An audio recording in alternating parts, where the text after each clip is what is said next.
Welcome to the Westport Library. Today's program will begin momentarily. Supported by Verso Studios, created locally and shared with the world.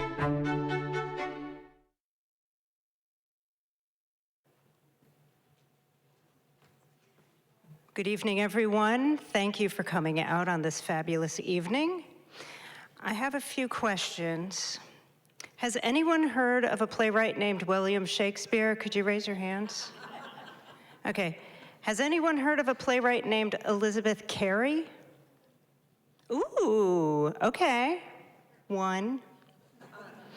Well, for everybody else who hasn't done the deep dive into Shakespeare's world, this is your lucky evening because we have Ramie Targoff here, whose new book, Shakespeare Sisters, shares the story of not one, but 4 women who were writing when William was. And maybe you saw the New York Times review. So we're gonna have fun tonight. So in case you didn't read the blurb, Ramie Targoff is the Jehuda Reinart's Professor of the Humanities, Professors of English, and co-chair of Italian Studies at Brandeis University. She is the author of Renaissance Woman, as well as this book, a biography of Vittoria Colonna, and is the recipient of a Guggenheim Fellowship. On stage with her this evening will be Shannon Kelley, who is the Director of Women, Gender, and Sexuality Studies and Associate Professor of English at Fairfield University, where she teaches courses in lyric poetry and Shakespeare. Her work on gender and the poetics of trauma in the poetry of Andrew Marvell won the Monroe Kirk Spears Award from Studies in English Literature.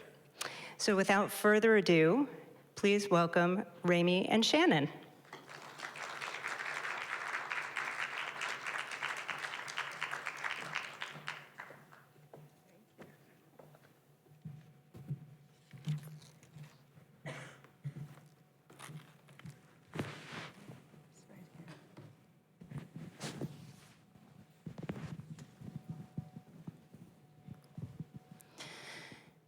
Thank you so much, Jennifer, for that introduction. And I'm so excited to be here today and to talk to Ramie about this tremendous book, a very, very important book.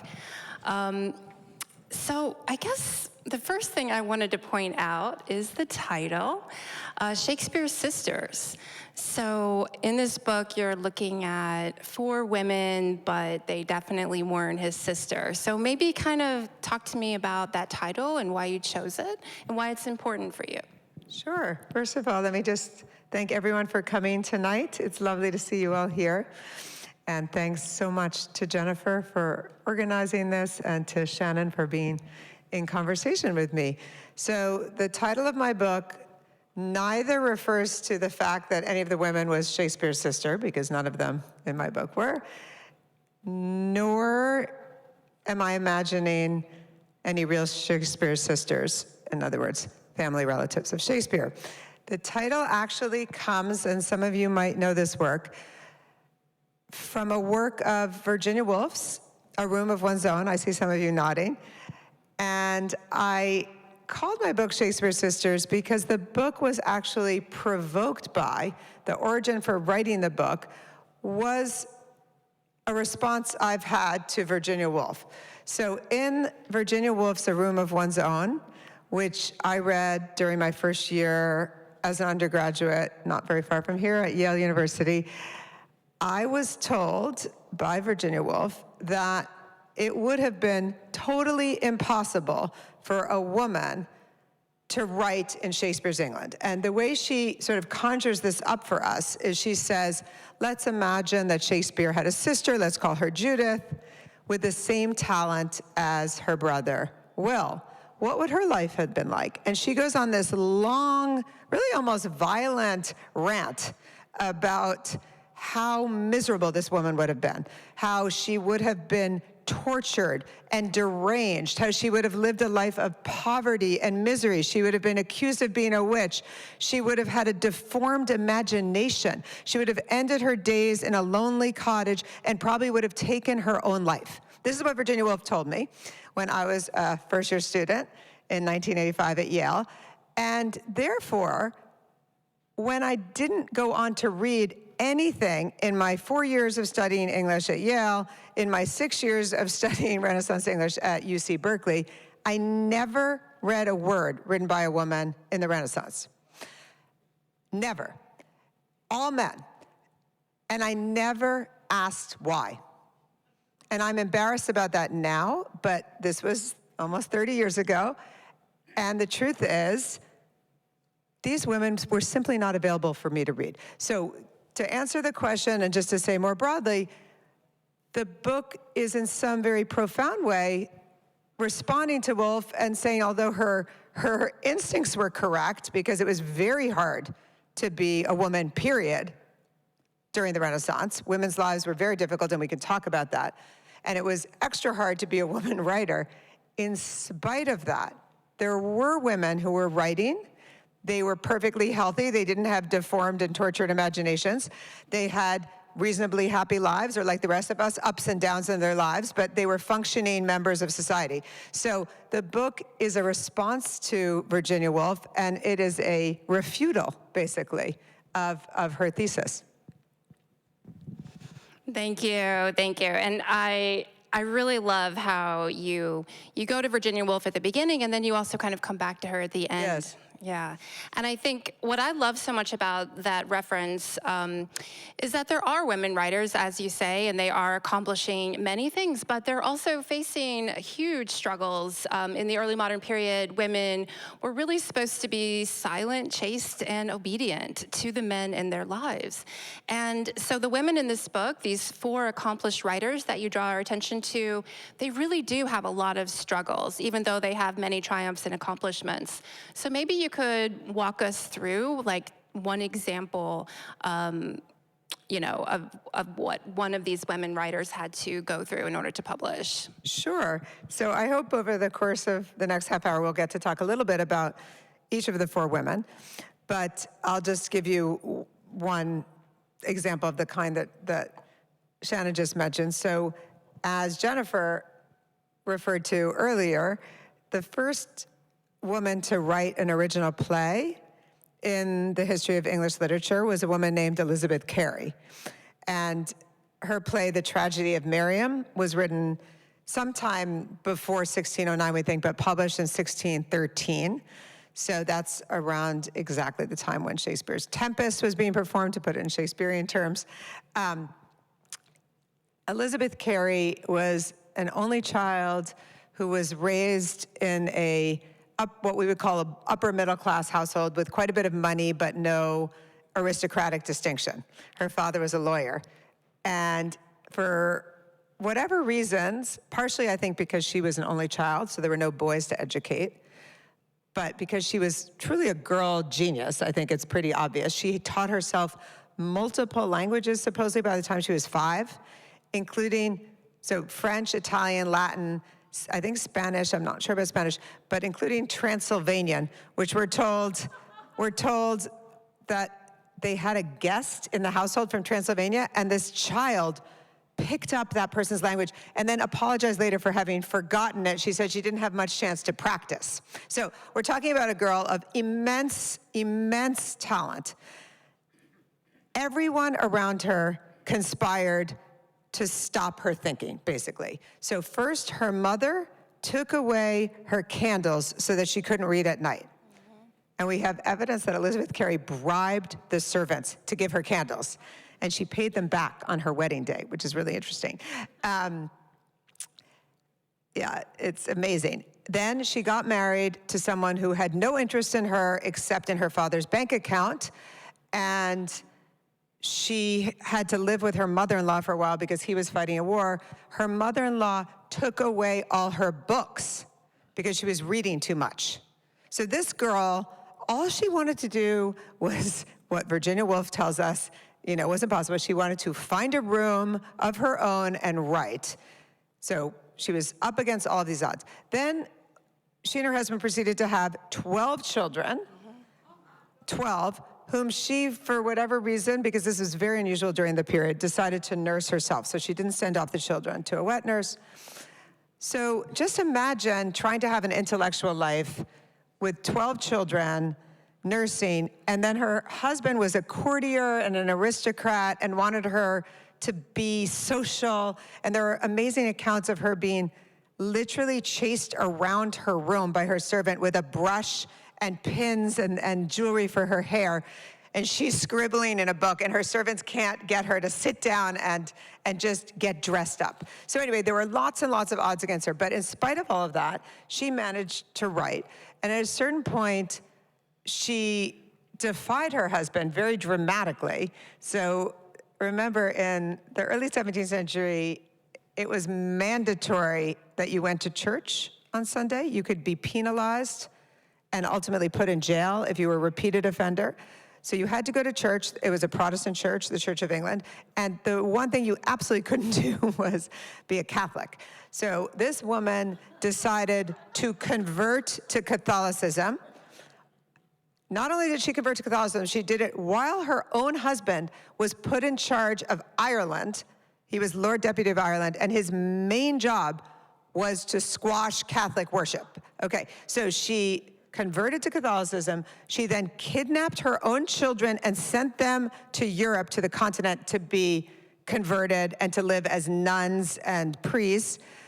And she started to write theological works about Catholicism. So that's the kind of person who had tremendous, tremendous odds against her, and yet I wouldn't even say in spite of it. I'd almost say, I don't know what you thought reading it, almost because of it. She seems motivated to pursue her what she thought was Her voice. Yes, absolutely. Yeah. And I think that often I found in your book that these women that were, really oppressed, they are oppressed in the Renaissance more than they are today. Yes. Yeah, greatly oppressed. I mean, they couldn't inherit property. Their husband was their legal guardian. They called their husband my lord. Yes. Yeah, women were not supposed to call. There's that very funny passage I quote in one of these manuals. There were a lot of manuals published, how-to books during the period about how to be a good wife, how to, be a strong husband. Yeah. And women were told they should address their husbands always as my lord, not as John or James or Steve or whatever, which is really amazing. And then, as Shannon referred to earlier, in the homily on marriage, so this was the official sermon read at weddings in the Church of England, wives were told that they should be three things: chaste, obedient, and silent. So, it makes it hard to have a voice Yes. in public if you can't have one in private. Yes, And absolutely. that's what we see some of these writers struggle with.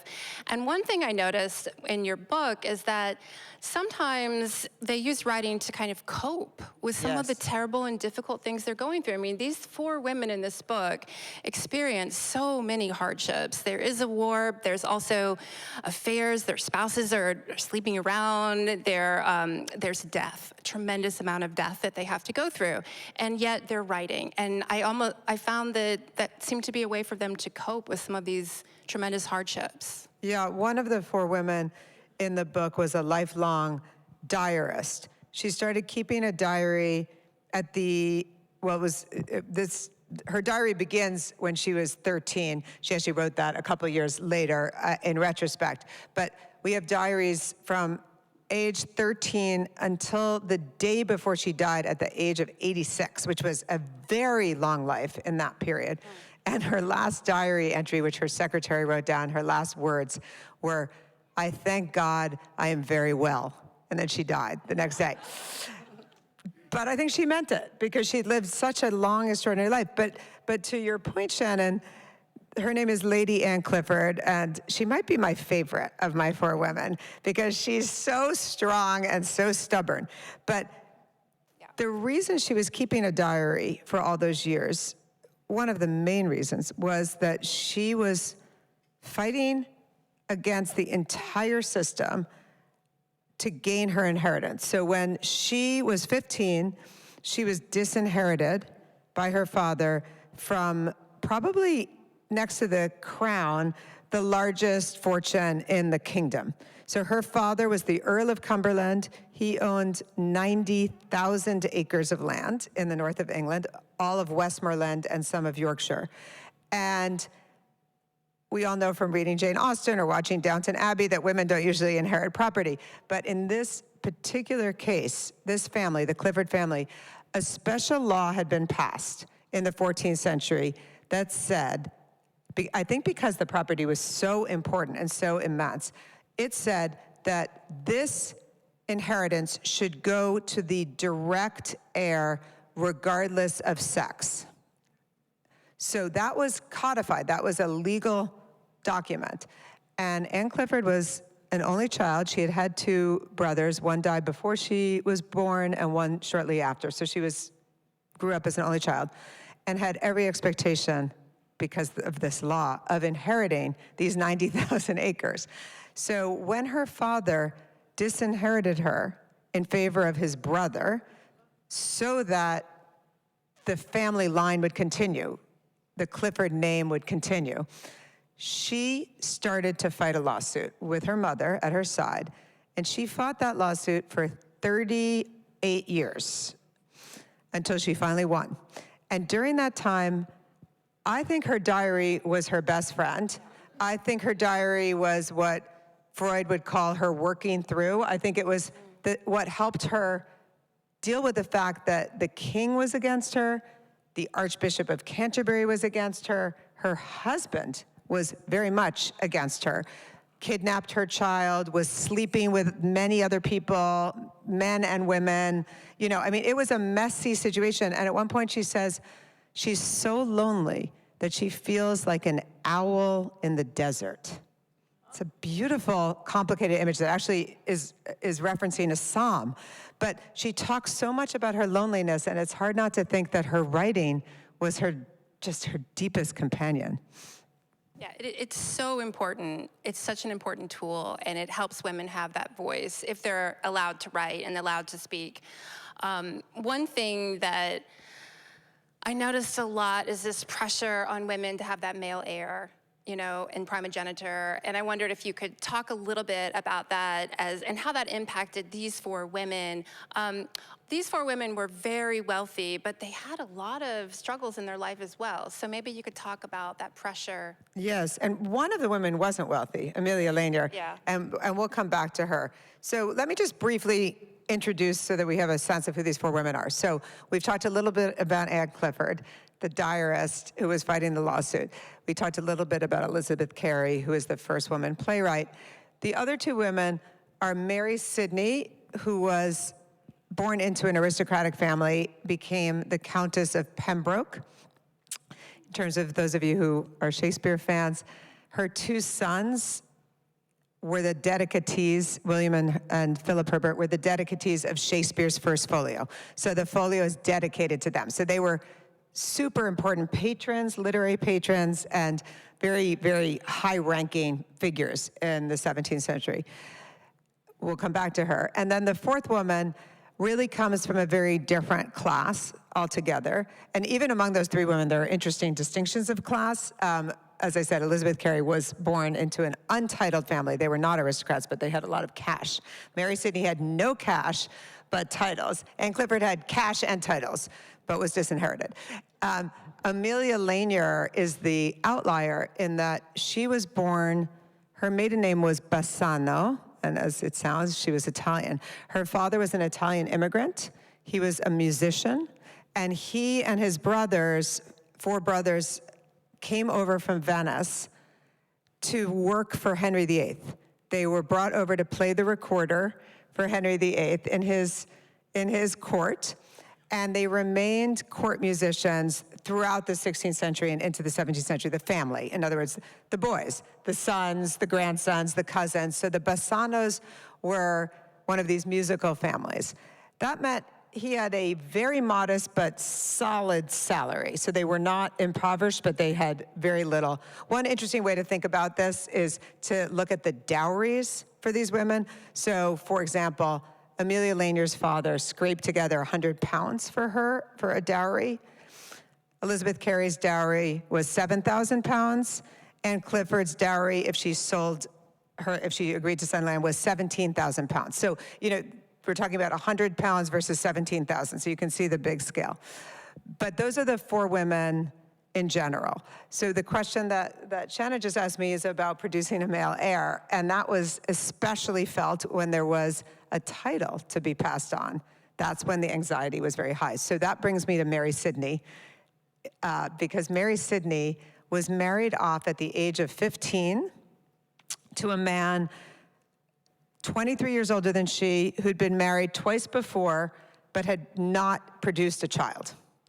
And so he was desperate. He was the Earl of Pembroke. He had enormous fortunes, again, but no one to give it to. So he really chose her to breed. She was a teenager. She was 15. And sure enough, as I said, her 2 sons were the dedicatees of the folio. She produced 2 boys for him, both of whom lived into adulthood. Anne Clifford never produced a son who lived. She had multiple sons who died. She had 2 daughters. Aemilia Lanyer had a son, but it didn't matter for her to have a son because she had nothing to give her son. So Elizabeth Cary had 12 children, quite a number of them. My math is failing me. I think 4 or 5 were boys and 7 were girls. But the point is she had many sons and male heirs. Yeah, and when I hear you talk, I can just imagine how much of women's lives were devoted to childbirth, right? And also how much pain they had to go through in childbirth. Yes. And the high risk of that infant mortality and also of their own deaths when they were going through that. So there's this whole other realm of work that women had to do that would make it less likely for them to have that time and that room of their own that Virginia Woolf talked about. And one interesting moment in the probably most important work that Mary Sidney did. So Mary Sidney was a poet, and she was also a great translator. And her masterpiece really was a translation of the Hebrew Psalms into English poetry. She translated 150 Psalms, all of the Psalms. In fact, her brother, who was a famous poet during the period, really probably the most famous non-dramatic poet. So he wrote lyric poems, he wrote sonnets. His name was Sir Philip Sidney, and he was a very dashing courtier. And when he died fighting in a battle in the Netherlands, the Protestants were fighting against the Catholics, and he was killed from wounds that he accrued there. But when he died, he left a manuscript of the first 43 Psalms that he had translated into poetry. So Mary Sidney picked up his 43 Psalms that were drafted, polished them off, cleaned them up, and then proceeded to translate the remaining 107. And these poems are exquisite. I mean, if you didn't know they were Psalms, you would just think this was a beautiful book of English poetry. She wrote sonnets, she wrote in Dante's form of terza rima, she wrote all different metrical forms. And it was a very powerful work. But what I wanted to say, why I thought about it, is that how do you make your voice heard when you're translating the Psalms? These are biblical texts, almost certainly written by a man. We, scholars of the Bible now know that King David probably didn't write all of the Psalms, but there are a list of figures who probably did, all men. But she found the moments in the Psalms that dealt with women's experiences, and she brought them out. Instead of 1 line, she wrote 6, and she really thought about it. And the 2 that just came to mind based on what you were just saying is one psalm which talks about child labor, the labor of childbirth. And she pauses on that moment, something that the men didn't really think about. But she'd given birth to at least 4 children. She'd lost at least 2. And she talks about the emotional pain and the physical pain of childbirth. And then a second moment that I just wanted to mention, I already said that she was married at 15 to a man that she had no connection to and wasn't interested in marrying. And there's a psalm of celebration officially, in which the bride of Solomon, the young princess, is being brought to marry the king. And if you just read the Hebrew Bible version or the King James Bible, it seems like a very positive experience. But Mary pulls out from that a couple lines that talk about the bride's having to leave her homeland. And she talks about the anguish of being pulled away from your own home and marrying a stranger. And she's comforting, in effect, that woman, and I think she's comforting herself. Yeah, I mean, so many women didn't really have an opportunity to consent to their fates, especially if they were wealthy. That's right. Yeah, and you mentioned before the idea that men were the legal, guardians of their wives, and that was actually codified by a doctrine called coverture, which meant literally that you were covered by your husband. So first you were the property of your father, and then you were passed on. So actually the most empowered women in Shakespeare's England were widows. Widows had quite a bit of power, which is really interesting. And Shannon and I, who are both English professors, know that, widows were printers. Widows started actually working in ways that no other women did. But in terms of the women in my book, when they became widows, they did have more autonomy. They actually all became widows. Yeah, and they were threatening too. Yes, very. Right? When widows showed up in plays and things like that, they were always lusty and dangerous. Yeah. When I hear you talk, I can tell that you have so much affection for these four women, and I really get behind the mission of the book, which is to really have more students read the women and to just kind of know that they're out there. I'm wondering how, just thinking about your process as a writer, as you're going through and creating what is really 4 biographies in one book, which is so amazing and so challenging. I'm wondering about your process. Did you find yourself lionizing them and kind of elevating and praising them to where they were really on a pedestal? And did you kind of try to also make them human? So what were you doing when you were writing? Yeah, it's a really interesting question. I think for anyone who spends a lot of time with a writer or an artist or a figure from the past, you become quite attached to your subjects. They get inside of you, and so you're living with them. And in this case, I was juggling 4 different ones, so I had different feelings about each of them, which I won't go into in detail. But I would say I really tried to resist writing a hagiography, just celebrating them as saints. And I tried to bring out their humanness and also their flaws. And I do think that they had flaws. Of course they had flaws. But at the same time, I really wanted their voice and their story to be told. One of the women, Elizabeth Cary, almost everything we know about her actually comes from a biography that her 4 daughters wrote of her after she died. And that, again, is really unusual. I'm pretty certain it's the first time that this has ever happened in the 17th century, that a woman's biography was written by her daughters. And they treat their mother a little bit like a saint. They really do. You can feel it. They were 4 nuns, so they had saints kind of all around them. And they say she was just, kind of the most devout and the most self-sacrificing person in the world. And I definitely didn't do that in this book. I was not trying to make these women into, perfect heroes. But I do think they're all very sympathetic, and they have strong personalities and very different personalities. And it was fun to move from Mary Sidney, who's sort of very proper, and she's the most sort of well-behaving of the 4, to move from her to Aemilia Lanyer, for example, who was really an early feminist and had a very strong, angry voice about men. So the difference between those 2, and yet Aemilia Lanyer looked up to Mary Sidney, and that's another thing that was important to me in the book when I was choosing, because I chose 4 women, not out of 20. I couldn't have found 20. But out of 7 or 8, let's say, candidates. In other words, it's not that there were 4 writers. It's not that there were 100 writers. There was a small group of women. But one thing I really wanted to do was to find women who were in some kind of connection to one another. So Aemilia Lanyer wrote a dedicatory poem to Mary Sidney and to Anne Clifford. She had been Anne Clifford's tutor, or sort of companion, paid companion, during Anne Clifford's childhood.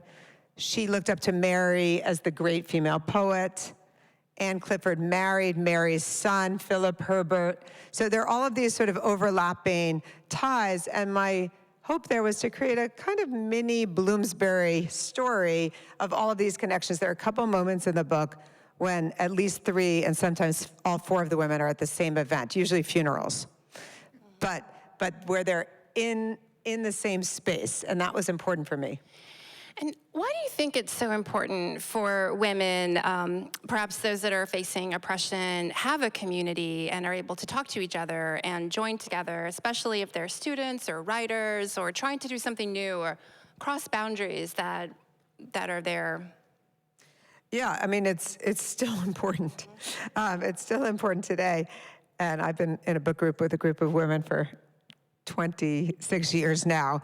And, you know, we've experienced our lives together, and I think that is true for so many women and for other groups as well. In this period, I think it was very hard to maintain female friendships because, as you've already said, you know, women had a lot of responsibility at home, and this is not a class issue. This is across class. You know, they were not meant to be out in the public sphere. They couldn't travel by themselves. They had no jobs outside of the home. So the occasions when they would have, you know, spent time with their friends were far and few between. They wrote letters to one another. You know, there were social events, but this was not a culture that accommodated female friendship in the way that actually men had. Lots of men went out hunting together and had all sorts of activities, and were also in the public sphere together. So women were much more isolated and I think much more lonely. Yeah, and I mean, they really didn't get a chance to go to school. Yeah, so that's getting back to where we began with Virginia Woolf. It was almost unheard of for a girl to have any formal education outside of her home. So no girls went to any kind of secondary school or, God forbid, to university. That was out of the question. Very, very, very few grammar schools, which is what we would call elementary schools, allowed girls. So there were a small number of grammar schools where girls could go for a few years, but almost never. So the education of any girl depended on the means and the goodwill of her family. So you needed to have parents, or at least a mother, who wanted you to be educated and who would take the time to teach you to read. I should mention that it's very hard to calculate literacy rates because a lot of people could read but not write, but we have no way of measuring who could read. So the way as historians that we measure literacy is whether people can sign their name or they put an X. So with that grain of salt, historians estimate that 10% of women were literate in 1600 in London. So that's 1 in 10, and that outside of London, it dropped down to 3%. So we're talking about a really small population. So how did these women in my book get educated? That's one of the stories I tell, and in each case, it's a little bit different, but it always had to do with someone at home believing in them. Otherwise, it could never have happened. Yeah, that's such an important message for today, too. Yes. Just really emphasizing education and how it starts at home and to set a really good role model for your kids. Yes, absolutely. Yeah. You know, I want to come back to the title because it is so provocative, and I really think this book has a very important message, and its mission is really to draw awareness to these 4 writers and to women writers. And I know that, you know, starting with Shakespeare, he's really at the heart of the canon. You know, he's the most famous writer in the English language. How do you want us to kind of walk away with this book? What's the big message you want us to take away from it? I mean, that's a big question. I could answer that a number of ways, but I think my motivation in writing the book was really to open up this very important and very beloved period in British history and one of the most celebrated authors of any culture, and think about the fact that almost everything we've heard about this time period has come from half of the population.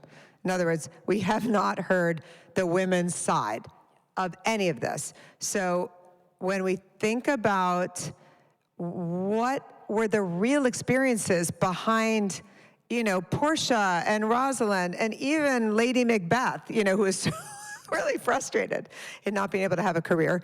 When we think about those fictional characters, there were real women behind them that we never have any access to. So I've devoted my life, I've been a professor for 27 years. I've devoted my life to teaching Renaissance literature to now a couple of generations of students, and only in the last 15 years, maybe, have I been really teaching women. And that's because they weren't available for me to teach when I first started teaching. They weren't published yet, or if they were in very difficult to obtain editions that were very expensive, that were just coming out. So I would say, my generation got to benefit from the fact that the women one generation older from me started to do all this work of recovering these voices and started to do critical editions and scholarly editions. And I feel like it's my job, and my generations and younger than me,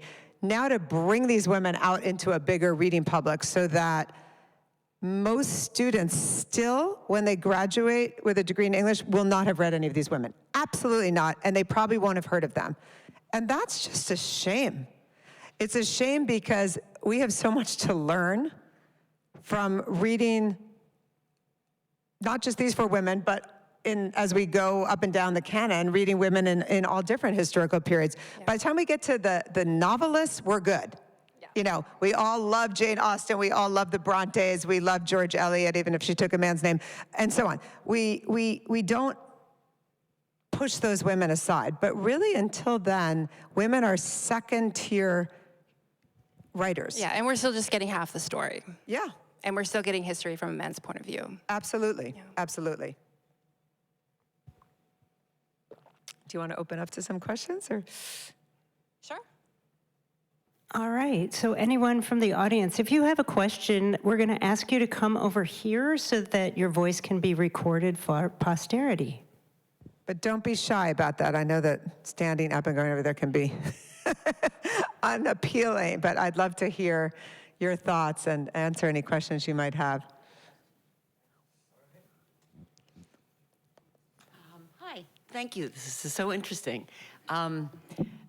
Could you talk a little bit about, being a theater person that I am, about what the plays were about, or how did they do, or did they sell any tickets? Did they, what's the, Okay, well, this is going to be a disappointing answer for you. Great. So the only play in the four women who I'm writing about, Mary Sidney did translate a play from French, which we can come back to, but the only original play is Aemilia Lanyer's The Tragedy of Mariam. It wasn't written to be performed.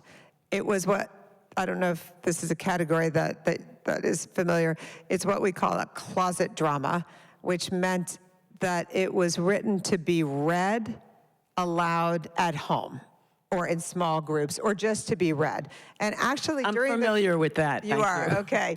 So actually, in the period, that was considered a sort of higher aesthetic product than the mass entertainment that people like Shakespeare and Marlowe were writing for being performed. So, but even though it wasn't written to be performed, so therefore there were no ticket sales or no records, The Tragedy of Mariam is a gripping play.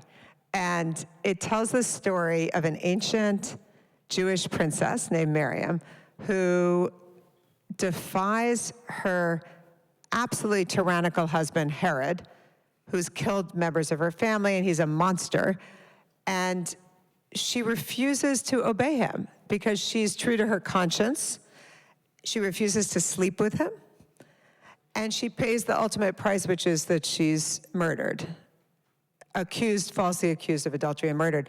And those of you, I know a lot of you are Shakespeare fans, you might see certain resemblances with Othello, and it's not a coincidence. So my sense is that Elizabeth Cary's Tragedy of Mariam is a kind of woman's talking back to Othello. It's imagining Desdemona not as a compliant, passive victim, but as someone who has a real voice. right? She says, when they say, who did this to you? Desdemona says, I did, Yeah. Even, she won't even accuse her husband when he strangles her. I would teach the tragedy of Mariam next to Othello. Yeah, and I would do that. I do that. And what woman would ever write that role of Desdemona? Yeah. Right? I mean, come on. So, we have this really strong woman, and there's a second amazing woman in that play, too, Salome, who's actually the villain officially. But I don't know if you were convinced by this, but I think that Elizabeth Cary used this official villain, so she couldn't get in trouble, to say the most radical things. So that woman, Salome, who's killed off one husband and wants to divorce the second, says, why should men be allowed to get divorced? And women no. Are men higher in God's grace than women? I'll be the custom breaker, she says, and show my sex the door. Okay, I'm going to burst open. I'm going to break through the glass ceiling, basically, and initiate divorce by women. And remember, this is written by a woman who had to bear 12 children, who had to put up with so much. And so she puts in the mouth of this official villainous character a plea for her own liberty. I like that musical interlude. So, thank you for your question. Yeah. Thank you for a great talk, and thank you to the Westport Library for bringing us this. I'd like every cover story in the New York Times Book Review to be so easily accessible to us. You talked about not wanting to go into hagiography, and I notice there are several books about Amelia and Mary that argue that they were Shakespeare. Oh, no. And so you avoided that. And despite the fact that there are some clues in that direction, Amelia being very familiar with Italy and very familiar with Italian music and place names and locations, and Venice in particular. And none of us know how Shakespeare got so familiar with Italy as to set so many of his plays in Italy, since it's widely believed he never went there. And it is known that he had some kind of relationship with Amelia. So question one is, could you just comment on that? Because there has been a spate of books going all the way to suggesting that a woman was Shakespeare. That's question one. And question two, a little bit out of the time period, but a little further down the 17th century, we have Aphra Behn, who Virginia Woolf spoke favorably about, and she did write plays that were widely performed and were popular. And as I've learned only in my later years, since I'm named Daniel and always identified as a young child with Daniel Defoe, it now appears that he cribbed a lot of his early writing and novels from Aphra Behn's stories, and she may have been the first novelist in English. So I'd like your thoughts on that. Okay, that's a lot. Let me go backwards. First of all, Aphra Behn is really an extraordinary writer who is the first professional woman writer. She is a generation or two younger than the women whom I'm writing about, whom I chose, all of whom on the basis of being Shakespeare's contemporaries, Shakespeare's peers. But in my epilogue, I talk about Aphra Behn, and as well as Margaret Cavendish and several others, as the next generation. So if I were to write a sequel to this book, I would get to them. But I hadn't heard that about Aphra Behn's being behind some of Defoe's. Yeah, I never heard that either. So that's fascinating. I will have to investigate. So I wish I could say that Aphra Behn became the writer that she did because she was reading these women, but we don't know, and that's too bad. And that's the kind of evidence that we have for male writers, because they invoke one another and there's a real canon being passed on, and we don't have the same. About your first question. So when Aemilia Lanyer was first rediscovered in the 1970s, and first published again, actually, in the 1970s, It was because a British literary scholar named A.L. Rouse thought he'd made a great discovery. And that discovery was he thought he had successfully identified Aemilia Lanyer as Shakespeare's so-called dark lady. So this has been a mystery, a literary mystery. Who is the woman to whom Shakespeare wrote the last 27 of his sonnets? And we call her the dark lady because Shakespeare describes her not having blonde hair the way most mistresses were supposed to. He says, you know, that she has dark eyes and dark hair. She seems a bit musical. There's some reference to that in one of the poems. And so this British literary scholar announced that he had found out who she was and says it was Aemilia Lanyer. There's very, very, very little evidence that this is true. I would say there's no evidence. In fact, his main point of evidence was that in a document describing Aemilia Lanyer by Simon Forman, who was her astrologer, because she went to see an astrologer, Simon Forman writes down that Aemilia Lanyer was very brave. And A.L. Rouse misread, and I give him credit, it is really hard to read Simon Forman's handwriting, but misread the word brave for brown. And he thought it said she was very brown. So he thought, I've got it. She's dark, she's Italian, she's Jewish. Like, you know, what could be better? So he then published this poor woman who hasn't been published. She's been out of print since 1611. She gets republished for the first time in the 1970s with the title Shakespeare's Dark Lady. Okay, and as this gentleman just said, that was the beginning of now many theories about Aemilia Lanyer. A little bit like the many theories about Shakespeare. Did Aemilia Lanyer write Shakespeare's plays? I think there's zero chance that Aemilia Lanyer wrote Shakespeare's plays. Not because she wouldn't have been capable of it, but there's just not evidence.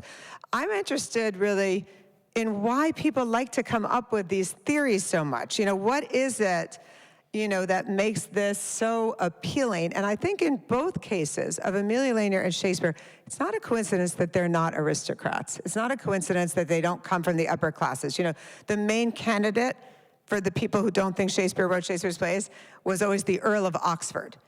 And behind that was, how could anyone but an aristocrat with a proper education? So as you say, we don't know how Shakespeare got all of his evidence, but one thing I've learned in writing this book is I can't really tell you how Aemilia Lanyer, born to an immigrant father and an illiterate mother, wrote a 1,800-line poem in terza rima, Dante's verse, with a Latin title. I can't really tell you that for sure. So when we don't know things, I think it lends itself to these theories. Yeah. Thank you. You mentioned George Eliot, and of course we have George Sand and J.K. Rowling, so women in modern times Yes. who avoided being identified as female writers. Did all of these women publish under their own name? And if so, what was their reception knowing that so few readers were women? It's such a great question, and and I have an interesting answer, meaning an answer that differs depending on who they were. So Mary Sidney published a book in her own name with her name on the title page, and that was a collection of her translations that she'd done. Despite the fact that she was well known to have done the Psalm translations. It wasn't her Psalms, it was a play from French and a meditation treatise. She didn't publish the Psalms during her lifetime, but they started to circulate with her brother's name on it. And that lasted for around 300 years. So he was given exclusive credit for something that he drafted, again, 43. She edited those and wrote the other 107, but it was always the Psalms of Sir Philip Sidney. Aemilia Lanyer actually published the poems under her own name, which was very brave, not brown, but brave, and she got credit for her poems, except they were never reprinted and they disappeared till the 1970s. Elizabeth Cary published her poems with her initials, and that was really typical, but it did say by this virtuous and learned lady, E.C. So it did say lady, but in a second work, we've only talked about the tragedy of Mariam, and she did go on to publish a number of other things, or they were published after her lifetime. In a second work she wrote, which was the history of King Edward II, a long, really interesting text.